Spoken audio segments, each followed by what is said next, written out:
দুপুরে লাঞ্চ করে আমরা সাকিব খানের মুভি দেখার জন্য বের হয়ে যাচ্ছিলাম। বের হয়ে দেখলাম প্রচণ্ড রোদ, খুব ভালো লাগলো। দেন আমরা এক জায়গায় হওয়ার জন্য একটা জায়গায় দাঁড়ালাম।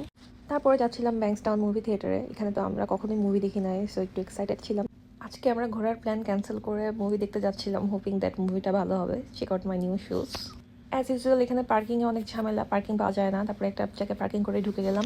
আমাদের মুভি টিকিটের প্রাইস পড়েছিল $100 অ্যান্ড এসে দেখি জুরাসিক ওয়ার্ল্ড হচ্ছে, আগে জানলে এটাই দেখতাম। দেন আমরা পপকর্নস কিনবো ভাবলাম, বাট পপকর্নসের প্রাইসটা এত বেশি দেখে আমরা অবাক হয়ে গেলাম। $21 একটা করে পপকর্ন। একদমই নিতে ইচ্ছে করে না এত প্রাইস দিয়ে পপকর্ন, বাট তারপরেও নিয়েছি আমরা। অ্যান্ড চেক করে দেখছিলাম যে কী আছে এই পপকর্নে। পরে দেখলাম যে ওই 10 টাকার পপকর্নের মতো।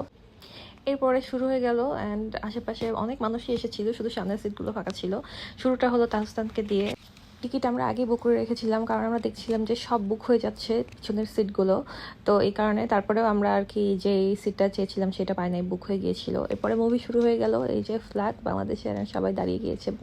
এরপরে মুভি শুরু হয়ে গেল অ্যান্ড আমার দেখে মনে হয়েছে যে জাওয়ান মুভির একটু কপি করার ট্রাই করা হয়েছে। এইটাই সাকিব খান, এই যে ডান্স করছে। ওয়েল, সাবিলানুরকে আগে নায়িকা ভেবেছিলাম, বাট সাবিলানুর আসলে এই মুভিতে নায়িকা না। অ্যান্ড আমি জয়া আহসানকে দেখে খুবই অবাক হয়েছি, বিকজ ওকে অনেক ইয়াং লাগছিল। সাথে ছিল সিয়াম, আফরান নিশো, সব মিলায় লাস্টের পার্টটা একটু ভালো লেগেছে। ওভারঅল মুভিটা আমাদের কাছে খুব একটা ভালো লাগে নাই। আজকে মনে হয় ঘুরতে গেলেই বেশি ভালো হতো, পরে আমরা ভাবছিলাম। দেন আমরা ভাবছিলাম এখন কোথায় যাওয়া যায়।